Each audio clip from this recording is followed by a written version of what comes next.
चलिए, तो आज हम लोग बात करेंगे हिंदी व्याकरण। हिंदी व्याकरण में हम लोग पढ़ रहे हैं संधि। मतलब संधि किसे कहते हैं, यही हम लोग पढ़ रहे हैं। अपने पहले वीडियो में पढ़े थे संधि का जो बेसिक चीज़ होता है, संधि होता क्या है, वो सब पढ़े थे। आज हम लोग पढ़ेंगे दीर्घ स्वर संधि। मतलब दीर्घ स्वर संधि किसे कहते हैं। जैसे हम लोग का संधि क्या होता है, तीन टाइप के होता है। स्वर संधि, व्यंजन संधि और विसर्ग संधि, तीन टाइप के संधि होते हैं। तो उसमें पहला टाइप है जो है स्वर संधि। स्वर संधि के पांच टाइप है। जैसे दीर्घ स्वर संधि, गुण स्वर संधि, वृद्धि स्वर संधि, अयादि स्वर संधि, यड़ स्वर संधि। मतलब पांच टाइप के जो संधि होते हैं, स्वर संधि के जो पांच टाइप होते हैं, उसी में आज हम लोग क्या पढ़ेंगे, उसी में दीर्घ स्वर संधि पढ़ेंगे। दीर्घ स्वर संधि किसे कहते हैं उसके बारे में जानेंगे। सबसे पहले हम लोग जान लेते हैं कि संधि किसे कहते हैं। संधि मतलब होता है जोड़ना, मतलब दो वर्णों को आपस में जोड़ दे। जैसे होता है उसका जो परिभाषा होता है, दो वर्णों के मेल से होने वाले उत्पन्न विकार को हम संधि कहते हैं। विकार मतलब क्या होता है, परिवर्तन। जो मतलब परिवर्तन मतलब जो चेंज होकर जो नया शब्द बन जाए, उसी को संधि कहते हैं। मतलब हम दो शब्दों को आपस में जोड़ देते हैं, उसे संधि कहते हैं ना, संधि कहते हैं। तो संधि में हम लोग पढ़ रहे हैं स्वर संधि। क्या कर रहे हैं, स्वर संधि। तो स्वर संधि की जो पांच टाइप होते हैं, उसी में आज पहला पढ़ेंगे हम लोग दीर्घ स्वर संधि। दीर्घ किसे कहते हैं, दो सेम स्वर मिलकर, मतलब एक ही जाति के मिलके क्या होते हैं, वो हमेशा दीर्घ हो जाते हैं। जैसे अ प्लस अ मिलके क्या होता है, आ होता है। उसके बाद ई प्लस ई मिलके क्या होता है, ई होता है। मतलब हमेशा क्या होता है, किसी भी कंडीशन में क्या होता है, दीर्घ होता है। चाहे हम ऊ या ऊ को जोड़े तो बड़ा ऊ हो जाता है। क्या होता है, हमेशा दीर्घ होता है। तो उसी को बोलेंगे हम लोग दीर्घ स्वर संधि। स्वर का मतलब होता है उसमें स्वर का मेल होगा। क्या होगा, उसमें स्वर का मेल होगा। जैसे देखिए यहाँ पे अगर हम लोग बात करें, देखिए अ प्लस अ, तो क्या होता है, अ प्लस अ करेंगे तो क्या होगा, ये हमेशा क्या होगा, आ होगा। तो इसी को हम लोग क्या कहते हैं, दीर्घ कहते हैं। चाहे हम लोग कहेंगे, देखिए ई प्लस ई करेंगे तो क्या होगा, ये हमेशा बड़ी होगा। मतलब क्या होगा, ये हमेशा दीर्घ होगा। मतलब इसी को बोलते हैं हम लोग दीर्घ स्वर संधि। दीर्घ मतलब होता है बड़ा। क्या होता है, दीर्घ मतलब होता है बड़ा। तो सबसे पहले एग्जाम में पूछ लेता है कि संधि कितने टाइप के होते हैं। चाहे कोई भी एग्जाम हो, चाहे यूपी पेट का एग्जाम हो, बीएड हो, चाहे सचिवालय का हो, चाहे यूपी पुलिस हो, यूपी एसआई हो, मतलब कोई भी कॉम्पिटेटिव एग्जाम हो इस टाइप के, यूपी हो, बिहार हो, झारखंड हो, मतलब हिंदी से आजकल क्वेश्चन पूछा जा रहा है। आ, हिंदी से संधि से भी बहुत सारे क्वेश्चन पूछे जा रहे हैं। तो हम लोग संधि पर बात करेंगे। जैसे हम लोग ऊ को जोड़ें तो ऊ प्लस ऊ करेंगे तो क्या होगा, हमेशा बड़ा होगा। क्या होगा, हमेशा दीर्घ होता है। तो क्या होता है, हमेशा दीर्घ, इसी को दीर्घ कहते हैं। ये ह्रस्व है, ये दो ह्रस्व मिलते हैं आपस में तो क्या होते हैं, दीर्घ होते हैं। तो इसी को हम लोग बोलते हैं दीर्घ स्वर संधि। क्या बोलते हैं, दीर्घ स्वर संधि। तो सबसे पहले हम लोग दीर्घ स्वर संधि में बात करेंगे। देखिए व्याकरण, व्याकरण में संधि, संधि में संधि में क्या पढ़े, स्वर संधि। स्वर संधि का ये पहला है, देखिए ये पहला है। पहला पहला में हम लोग क्या पढ़ेंगे, दीर्घ स्वर संधि, क्योंकि इसके पांच टाइप होते हैं दीर्घ स्वर संधि। तो चलिए सबसे पहले देख लेते हैं हम लोग। देखिए यहाँ पे दिया है अनंत प्लस अभाव। अनंत प्लस अभाव, तो संधि बनाने का नियम क्या होता है, मतलब दो वर्णों के मेल से होने वाले उत्पन्न विकार को हम लोग संधि कहते हैं। उसका एक और नियम होता है, जैसे प्रथम मतलब प्रथम पद के अंतिम वर्ण से हम लोग स्वर को बाहर निकाल लेते हैं। अपने पहले वीडियो में आप लोग को बताए थे कि स्वर को बाहर कैसे निकालते हैं। मतलब किसी कोई भी व्यंजन हो, उसे बोलने के लिए स्वर की सहायता लेनी पड़ती है। देखिए यहाँ पे अगर हम क ही लिख दे, देखिए क, तो क क्या होता है, एक स्वर और एक व्यंजन से बना है। एक क बोलने पर क्या है, लाइट में जो ध्वनि निकल रहा है, अ का ध्वनि निकल रहा है। तो देखिए क, तो यहाँ पे क्या होगा, क हलन के रूप में होगा, और प्लस अ होगा। क्या होगा, अ। तो मिल के ये क्या होता है, क होता है। जैसे हम लोग यहाँ पे लिखे, देखिए ख, ख लिख दिए तो क्या होगा, ख भी दो पार्ट में बनता है। देखिए तो ख, ख हलन के रूप में होगा और प्लस अ होगा, तब मिलकर क्या बनेगा, ख बनेगा। क्या बनेगा, ख बनेगा। तो दुनिया का कोई भी व्यंजन हो, व्यंजन को बोलने के लिए स्वर की सहायता लेनी पड़ती है। जैसे कोई विकलांग व्यक्ति हो, उसे किसकी सहारा लेनी पड़ती है, अगर वो पैर से विकलांग हो तो उसे बैसाखी की सहारा लेनी पड़ती है। ऐसे ही कोई भी व्यंजन हो उसे आगे चलने के लिए कोई ना कोई स्वर की सहायता लेनी पड़ती है।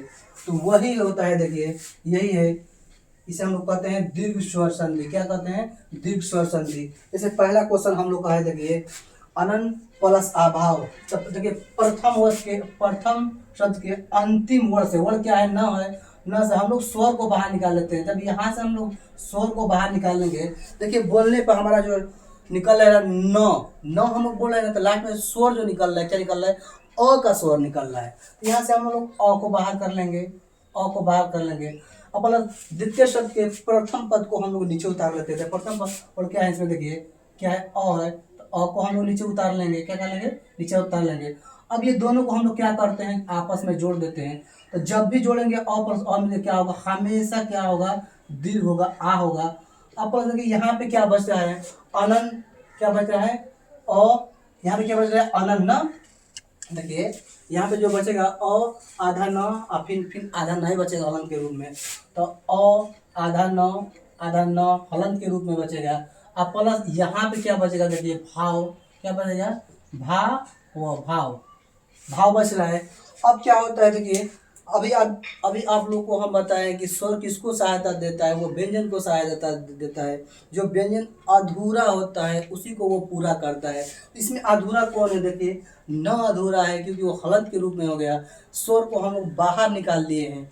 इसमें आप लोग क्या करेंगे? हम लोग जो ये अ है किसे पूरा करेगा? इसे पूरा करेगा। जब इसे पूरा करेगा तो ये क्या होगा?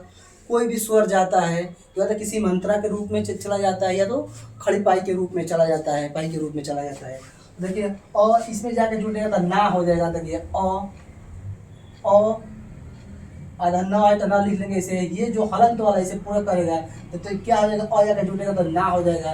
ये स्वर के रूप में इसे जुड़ गया। अ न ना, और फिर भाव को यहाँ पे रख देंगे। क्या करेंगे? भाव। अन्ना भाव क्या बन रहा है हमारा? ये अन्ना भाव बन गया। देखिए जो बना हमारा क्या बनेगा? अन्ना भाव बन गया। तो ये इसे हम लोग क्या बोलते हैं? दीर्घ स्वर संधि। दीर्घ स्वर संधि पहचानने का नियम क्या होता है? दो सेम स्वर आपस में मिलकर वो दीर्घ हो जाते हैं। क्या होते हैं? दो सेम स्वर आपस में मिलकर वो हमेशा दीर्घ हो जाते हैं। तो उसे हम लोग क्या कहते हैं? दीर्घ स्वर संधि कहते हैं। क्या कहते हैं? दीर्घ स्वर संधि कहते हैं। तो ये पहला आप लोग को समझ में आया। देखिए आप लिया, पहला आप लोग को समझ में आया क्या बना। अब देखिए लाभ प्लस अलाभ। लाभ प्लस अलाभ को देख लीजिए। लाभ प्लस अलाभ, इसमें भी क्या करेंगे?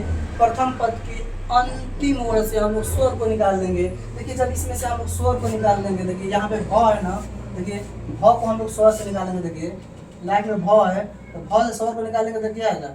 भ हलंत के रूप में होगा, प्लस अ होगा। यही तो होगा ना, भ प्लस अ। तो यही इसमें से हम लोग को निकालना है। मतलब जो लाइफ में ध्वनि हमको निकल रहा है, स्वर निकल रहा है, वो स्वर के रूप में निकल रहा है। तो स्वर को हम लोग बाहर निकालना है। देखिए स्वर को बाहर निकालना है। इसमें क्या कर लेंगे? हम लोग अ को बाहर निकाल लेंगे, अ को बाहर निकालेंगे। अब द्वितीय पद के प्रथम वर्ण को हम लोग नीचे उतार लेते हैं। ये तो करते हैं ना, द्वितीय पद के प्रथम वर्ण को हम लोग नीचे उतार लेते हैं। जब नीचे उतार लेते हैं, देखिए तो यहाँ पे क्या बचा? अब बना अ। अब ये दोनों को आपस में हम लोग जोड़ते हैं तो क्या बनता है? अ प्लस अ मिलकर क्या होता है? आ होता है। क्योंकि हमेशा दीर्घ होता है। हम लोग क्या पढ़ रहे हैं? दीर्घ स्वर संधि पढ़ रहे हैं, तो हमेशा दीर्घ होता है। अब यहाँ पे देखिए क्या बच रहा है? यहाँ पे क्या बच रहा है? ला अभ। ला अब क्या बचेगा? अब हलंत के रूप में बचेगा। और यहाँ पे क्या बच रहा है? देखिए लाभ। ला अब लाभ। अब क्या होगा? अभी इससे पहले आप लोगों को हम बताएं कि जो स्वर होता है वो व्यंजन को पूरा करता है। वो किस व्यंजन को पूरा करता है? वो जो व्यंजन अधूरा होता है वो उसे पूरा करता है। तो ये किसे पूरा करेगा? देखिए ये जो पूरा करेगा, देखिए आ, ये भ को पूरा करेगा। क्या करेगा? पूरा करेगा। पूरा करेगा, पूरा करेगा। भ को पूरा करेगा। देखिए तो यहाँ पे क्या होगा? देखिए यहाँ पे क्या होगा? ये आ आके जुट जाएगा, क्योंकि भ हलंत के रूप में है तो आ आकर जुटेगा। तो ला भा, क्योंकि खड़ी पाई के रूप में जुटेगा, मंत्रा के रूप में जुटेगा। देखिए यहाँ पे क्या हो जाएगा? ला भा लाभ, ला भ, मतलब क्या बनेगा? लाभा लाभ बनेगा। क्या बनेगा? लाभा लाभ। इसी को हम लोग क्या बनेंगे? दीर्घ स्वर संधि बोलेंगे। दीर्घ स्वर संधि क्यों बोलेंगे? क्योंकि दो सेम स्वर आपस में मिलकर क्या हो जाते हैं? वो हमेशा दीर्घ हो जाते हैं ना, हमेशा दीर्घ हो जाते हैं। अब लोग हम क्वेश्चन नंबर 3 को देख लेते हैं। देखिए देव प्लस आलय, क्या करेंगे, देव प्लस आलय। इसमें क्या करेंगे, प्रथम पद के अंतिम मोड़ से हम लोग स्वर को निकाल लेते हैं। देखिए इसमें स्वर को निकाल लेंगे। अगर वो है यहाँ पे, वो में क्या है, देखिए वो में क्या है, देखिए वो हलन के रूप में है प्लस अ है, वो हलन के रूप में है प्लस अ है। इसमें से हम लोग वो से स्वर को बाहर निकाल लेंगे तो अ बाहर निकलेगा। अब प्लस द्वितीय पद के प्रथम वर्ड को हम नीचे उतार लेते हैं। इसे हम लोग नीचे उतारेंगे तो क्या बनेगा, देखिए जब नीचे उतारेंगे तो यहाँ पे क्या बनेगा, आ बनेगा। आ जब भी दो सेम स्वर आपस में मिलते हैं वो दीर्घ हो जाते हैं, चाहे वो दीर्घ से मेल हो चाहे ह्रस्व से मेल हो, तो क्या होता है, हमेशा दीर्घ होता है। ये दोनों क्या होगा, हमेशा क्या होगा, हमेशा दीर्घ होगा। क्या होगा, दीर्घ होगा। अब यहाँ पे देखिए क्या बच रहा है, देव, क्या बच रहा है, दे और वो हलंत के रूप में बचेगा। अब प्लस यहाँ पे क्या बच रहा है, आ को तो हम लोग नीचे उतार लिए। अब क्या बच रहा है, लय, क्या बच रहा है, लय बच रहा है। अब क्या करेगा, देखिए ये सब क्वेश्चन में हम लोग बताएं, आप लोगों को बताएं कि स्वर किसे पूरा करता है, तो स्वर हमेशा किसे पूरा करेगा। देखिए ये जो स्वर है ये हमेशा किसे पूरा करेगा, जो आधा अधूरा है इसे पूरा करेगा, पूरा करेगा, इसे पूरा करेगा। तो जब इसे ये पूरा करेगा तो यहाँ पे क्या आएगा, दे वा, देखिए क्या बनेगा, दे वा बनेगा ना, आके जुटेगा अलय, देवालय, क्या बनेगा, देवालय ना, यही बनेगा देवालय। तो जो बन रहा है क्या बन रहा है, देवालय बन रहा है। देखिए तो यहाँ पे हम लोग लिखेंगे, देखिए दे वा, क्योंकि आ इसमें जुटेगा, मंत्र के रूप में जुटेगा। अलय यहाँ पे है, देवालय, ल आया, देवालय, देवालय बन गया। इसी के तरफ में अब हम चौथा क्वेश्चन देख लेते हैं। ये तो हमारा अ का मेल हुआ। अब ई का मेल होगा। देखिए ई का मेल कैसा होगा, ये पहला नियम हम लोग पढ़ लिए, आ का मेल। अब हम बताने जा रहे हैं ई का मेल। ई का मेल कैसे होता है, जो जब हमेशा दो सेम स्वर मिलते हैं तो हम बताएं हमेशा वो दीर्घ होता है। तो ई का मेल अगर ई से भी होगा तो हमेशा क्या होगा, दीर्घ ई होगा। क्या होगा, दीर्घ ई होगा, तो हमेशा बड़ा होगा। देखिए यहाँ पे क्या है, रवि, देखिए वी है ना यहाँ पे वी, तो वी में क्या है, देखिए वी है, छोटी की मात्रा है तो छोटी ई है। इसमें क्या है, बोलिए मुंह से ध्वनि बोलिए, देखिए स्वर बोलिए निकलेगा यहाँ से। रवि, लास्ट में क्या बोल रहा है, ई निकल रहा है, जो ध्वनि निकल रहा है वो ई का निकल रहा है। तो इसमें से क्या करेंगे, देखिए जो निकलेगा यहाँ पे छोटी ई निकलेगा। देखिए यहाँ पे क्या है, वो प्लस छोटी ई, वो हलंत के रूप में, अब प्लस छोटी ई, तो क्या होगा, वी होगा।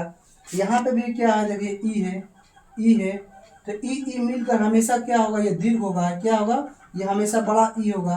अब देखिए क्या होगा, यहाँ पे क्या बच क्या रहा है, रवि, र क्या है, वो हलंत के रूप में बच रहा है, वो र और वो हलंत के रूप में बच रहा है। और यहाँ पे क्या बच रहा है, देखिए ई को नीचे उतार लिए, आधा न और दो में रह। अब क्या करेगा, देखिए ये ई इसे पूरा करेगा, ये बड़ा ई हो गया तो अब बड़ी की मात्रा लगेगा। देखिए ये छोटा था तो दो छोटे स्वर मिलकर वो हमेशा दीर्घ हो जाते हैं, दो ह्रस्व मिलकर हमेशा वो दीर्घ हो जाते हैं। तो देखिए ये ह्रस्व है, अब ये दीर्घ होगा। जब दीर्घ होगा, ये छोटी की मात्रा थी, अब ये बड़ी की मात्रा लग जाएगी। क्या होगी, ये बड़ी की मात्रा लग जाएगी। ऐसे क्या होगा, आप लोगों को मात्रा पहचानने में कब बड़ी की मात्रा लगेगी कब छोटी की मात्रा लगेगी। संधि यही होता है कि अगर हम संधि बनाना सीखे तो छोटी की बड़ी की मात्रा भी सीख जाएंगे कि कौन छोटी की मात्रा है कौन बड़ी की मात्रा है। तो देखिए यहाँ पे क्या होगा, र बी, तो क्या होगा यहाँ पे देखिए, अब ये आपस में इसे पूरा करेगा तो क्या होगा, देखिए र बी, रवि, आधा न है तो न यहाँ पे लिख देंगे, दो में रविंद्र। क्या हो रहा है, देखिए रविंद्र, रविंद्र हो गया ना, तो यही बनेगा ये रविंद्र। तो दोस्तों ये संधि था, ये ई का मेल था। ऐसे हम लोग अपने छोटे छोटे वीडियो में करके पूरे संधि को डिटेल में पढ़ेंगे और एक एक चीज़ के बारे में चैप्टर वाइज पढ़ेंगे, ताकि पूरा हिंदी हम लोग को डिटेल में पढ़ लें। क्योंकि यूपीएसआई हो चाहे यूपी पुलिस हो चाहे यूपी का कोई भी एग्ज़ाम हो चाहे यूपी पीसीएस भी हो चाहे आर हो, उसमें भी क्या होता है, हिंदी से क्वेश्चन आता है। आर में तो 6 चैप्टर है, 6 चैप्टर से 60 क्वेश्चन आता है। उसको भी हम लोग डिटेल में पढ़ेंगे, एक एक चीज़ पर बात करेंगे। तो दोस्तों आज के लिए इतना ही रहने देते हैं, क्योंकि हम लोग छोटे छोटे वीडियो में पढ़ेंगे तो कम समय में अच्छा चीज़ सीख लेंगे। तो दोस्तों आज के लिए इतना ही रह देते हैं। जय हिंद, जय भारत।